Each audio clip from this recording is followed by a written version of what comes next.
जर देव तुमच्या समोर उभा राहिला तर तुम्ही त्याला ओळखाल का? की मंदिरात दर्शन घेऊनही तुम्ही फक्त मूर्तीलाच नमस्कार करून परत याल?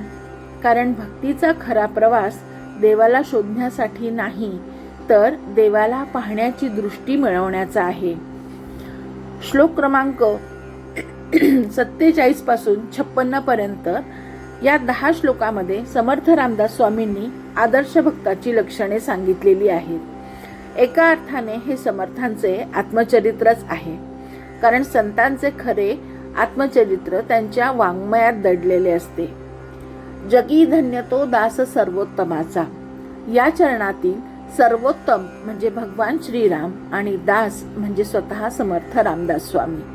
समर्थांची जी लक्षणे या श्लोकात सांगितलेली आहेत ती आधी स्वतःच्या जीवनात त्यांनी जगली आणि म्हणूनच ते धन्य झाले. पण हा श्लोक फक्त समर्थांचे वर्णन करण्यासाठी नाही, तो आपल्यालाही निमंत्रण देतोय. आपणही हे गुण अंगीकारावेत, आपल्या भक्तीला अधिक परिपक्व करावे आणि जीवनाच्या शेवटी माझा जन्म सार्थकी लागला असा तृप्तीचा ढेकर देता यावा, हा या 10 श्लोकांचा मूळ हेतू आहे. श्लोक क्रमांक 47. मनी लोचनी श्री हरी तेची पाहे, जनी जाणता भक्त होवो निराहे, गुणी प्रीती राखे क्रमो साधनाचा, जगी धन्य तो दास सर्वोत्तमाचा. जय जय रघुवीर समर्थ. मनी लोचनी श्री हरी तोची पाहे. समर्थ म्हणतात, आदर्श भक्ताच्या मनात आणि त्याच्या डोळ्यात फक्त श्रीहरी असतो. येथे मनी आणि लोचनी हे दोन्ही शब्द अत्यंत महत्त्वाचे आहेत.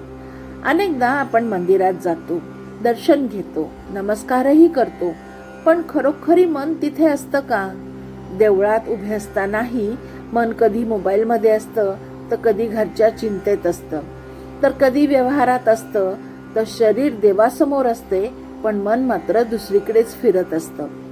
समर्थ म्हणतात, खरा भक्त तो नाही जो फक्त डोळ्यांनी मूर्ती पाहतो. खरा भक्त तो आहे ज्याचे मनही त्याच क्षणी भगवंतात विलीन झालेले असते. प्रल्हाद महाराज मंदिरात देवाचे दर्शन घेताना फक्त दगडाच्या मूर्तीला नमस्कार करत नसत. त्यांना प्रत्यक्ष भगवान त्यांच्या समोर उभे आहेत अशी अनुभूती होत असे. म्हणूनच त्यांच्या प्रत्येक नमस्कारात प्रेम होते, श्रद्धा होती आणि जिवंत संवाद होता. भगवंतही आपल्या भावाप्रमाणेच आपल्याला प्रतिसाद देत असतो. जर आपण देवाला फक्त एक मूर्ती मानले तर आपल्याला दगडच दिसेल, पण जर आपण त्याला जिवंत, प्रेमळ आणि आपल्या जीवाचा आधार मानले तर त्याची उपस्थिती अनुभवायला सुरुवात होते. भगवद्गीतेमध्ये भगवान श्रीकृष्ण म्हणतात, यो माम पश्यति सर्वत्र सर्वं च मयि पश्यति. म्हणजे जो मला सर्वत्र पाहतो आणि सर्व गोष्टी माझ्यामध्ये पाहतो त्याच्यापासून मी दूर नसतो. भक्तीचा शेवट हाच आहे. देव फक्त मंदिरात नाही तर प्रत्येक जीवामध्ये, प्रत्येक क्षणामध्ये आणि स्वतःच्या अंतर्यामीही दिसू लागतो. जनी जाणता भक्त होऊन राहे. समर्थ येथे भक्ताला जाणता म्हणतात. भगवद्गीतेत याला भगवान श्रीकृष्ण ज्ञानी भक्त असे म्हणतात.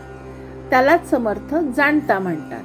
12व्या अध्यायात भगवान श्रीकृष्ण म्हणतात, यो मे भक्त समे प्रियः. असा ज्ञानी भक्त मला अत्यंत प्रिय आहे असे भगवान श्रीकृष्ण म्हणतात. असे ते का म्हणतात? कारण त्याची भक्ती अंधश्रद्धेवर उभी नसते, ती अनुभवावर उभी असते. त्याला प्रत्येक जीवामध्ये परमेश्वराचे दर्शन घडते. अशा भक्तासाठी कोणी लहान नाही, कोणी मोठा नाही, कोणी आपला नाही, कोणी परका नाही. त्याच्यासाठी संपूर्ण जग हे भगवंताचेच विस्तारलेले रूप आहे. समाज अनेकदा साध्या सरळ भक्ताला भोळा समजतो, पण समर्थांच्या दृष्टीने तोच खरा जाणता आहे, ज्याला जीवनाचे खरे उद्दिष्ट समजले आहे, ज्याला परमेश्वराशिवाय बाकी सर्व गोष्टी क्षणभंगूर वाटतात, तोच खरा जागा झालेला माणूस आहे. गुणी प्रीती राखे. ही ओळ फार गूढ आहे. अनेकांना थोडे शास्त्र कळले, 2-4 वेदांताची वाक्य समजली की सगुण भक्ती सोडून देण्याची घाई होते. आता देवळात का जायचे? आता मूर्तीची काय गरज? आता आपण निर्गुणात गेलो, असे त्यांचे विचार सुरू होतात. समर्थांच्या मते हे ज्ञान नसून ज्ञानाचे अजीर्ण झालेले आहे. सगुणाची आवश्यकता संपणे आणि सगुण भक्ती सोडून देणे ह्यात खूप फरक आहे. ज्ञान झाले म्हणून प्रेम संपत नाही, उलट प्रेम अधिक वाढत जाते. संत ज्ञानेश्वर, तुकाराम महाराज, समर्थ रामदास स्वामी या सर्वांना उच्च कोटीचे आत्मज्ञान होते, पण त्यांनी सगुण भक्ती कधीच सोडली नाही. कारण सगुण प्रीती भक्तीला ऊब देते, ज्ञानाला नम्रता देते आणि सर्वात महत्वाचे म्हणजे ज्ञानाच्या अहंकारापासून वाचवते.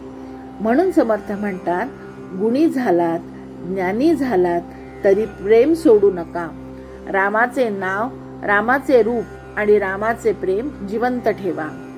क्रमू साधनाचा. समर्थांच्या मते परमार्थात सर्वात महत्वाची गोष्ट म्हणजे क्रम. आजकाल अनेकांना सगळे एकदम हवं असतं. पहिल्याच दिवशी समाधी हवी, 2 दिवस ध्यान केले की आत्मज्ञान हवे. पण निसर्गात कधीही एकदम कुठलीही गोष्ट घडत नाही. बीज पेरले की लगेच झाड उगवत नाही. बालक जन्माला आले की तो लगेच वृद्ध होत नाही किंवा तरुणही होत नाही. सगळ्याचा क्रम ठरलेला असतो. परमार्थातही असेच आहे. समर्थ म्हणतात, आधी ते करावे कर्म, कर्म मार्गे उपासना, उपासकास आपले ज्ञान, ज्ञाने मोक्षाची पाविजे. म्हणजे आधी कर्तव्य केले पाहिजे, त्यातून उपासना, उपासनेतून ज्ञान आणि ज्ञानातून मोक्ष ही साधनेची शिडी आहे. पायऱ्या सोडून थेट वर उडी मारली तर पडण्याची शक्यता जास्त असते. म्हणून जो साधक भक्ती मार्गात आहे त्याला जबरदस्तीने वेदांताची कठीण तत्वे सांगू नयेत. त्याचा भाव नष्ट होऊ शकतो, त्याची साधना डळमळीत होऊ शकते. प्रत्येक साधकाला त्याच्या पात्रतेनुसार त्याची त्याच्या पद्धतीने भक्ती करू द्यावी. यालाच समर्थ क्रमू साधनाचा असे समर्थ सांगत आहेत. जगी धन्य तो दास सर्वोत्तमाचा. समर्थ शेवटी म्हणतात, ज्याच्या मनात भगवंताचे अखंड दर्शन आहे, जो जाणता भक्त झाला आहे, त्याने ज्ञान झाले तरी प्रेम सोडले नाही आणि तो साधनेचा क्रमही सोडलेला नाही. तो साधनेचा सर्व क्रम पाळतो आहे. तोच जगात खऱ्या अर्थाने धन्य आहे. येथे धन्य म्हणजे प्रसिद्ध नाही. धन्य म्हणजे ज्याला स्वतःचा शोध लागला. धन्य म्हणजे ज्याच्या जीवनात समाधान आले. धन्य म्हणजे ज्याला देव दूर नसून स्वतःच्या श्वासात अनुभवायला मिळाला. आणि म्हणूनच हा श्लोक फक्त समर्थांनी त्यांचे आत्मचरित्र म्हणून लिहिलेला नाही, तर तो प्रत्येक साधकासाठी एक आरसा आहे. प्रश्न हा नाही की आपण किती पूजा करतो. प्रश्न हा आहे, मंदिरात जाताना मनही देवाजवळ जाते का? ज्ञान मिळाल्यावर प्रेम वाढते का कमी होते? आणि आपण साधनेचा क्रम धीराने पाळतो का? जर या तिन्ही प्रश्नांची उत्तरं हो असतील तर समर्थ म्हणतील, जगी धन्य तो दास सर्वोत्तमाचा. जय जय रघुवीर समर्थ. ह्या श्लोकाचा अर्थ मला जसा समजला तसा मी सांगण्याचा प्रयत्न केला आहे. यात जर काही त्रुटी असेल तर क्षमस्व. ह्या श्लोकाप्रमाणेच इतर श्लोकाचेही अर्थ जर आपल्याला जाणून घ्यायचे असतील तर कृपया माझ्या चॅनलला सबस्क्राईब करा. धन्यवाद.